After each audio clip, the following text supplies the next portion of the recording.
Hi there. This is exercise 8 from my 7th set of practice on SAT. In this exercise, we work with an exercise on parametric equations of first degree. So, here how it goes. 6x plus c over 3 is 2x plus 5. In the given equation, c is a constant. This means that c is a number. If the equation has infinitely many solutions, what is the value of c? We know that in all of these exercises, we follow a specific methodology. We will work on operations until we somehow bring in this form something times x equals to something else. And then it will be about these two somethings. If both of them are zeros, so if we end up to 0x equals 0, that would mean infinitely as many solutions. If we end up to 0x equals a number different than 0, this would mean no solutions at all. And if we have a number which is not 0 equal to anything, this would have one unique solution.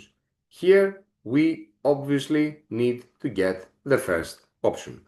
But first, like I said, we will work with operations.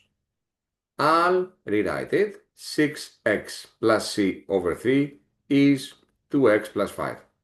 The first thing that we should do in order to get rid of fractions is a cross multiplication. To do that, I'll keep 6x plus c because theoretically it's being multiplied with the denominator from the right side, and that is equal to 3 times 2x plus 5. So 6x plus c is, I'll distribute here 6x plus 15.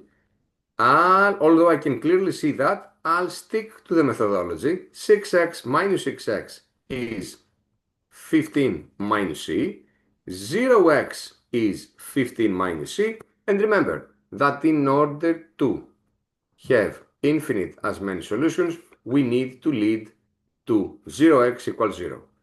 Obviously, we have the first part. Now, the second part, the 15 minus c, should as well be equal to 0.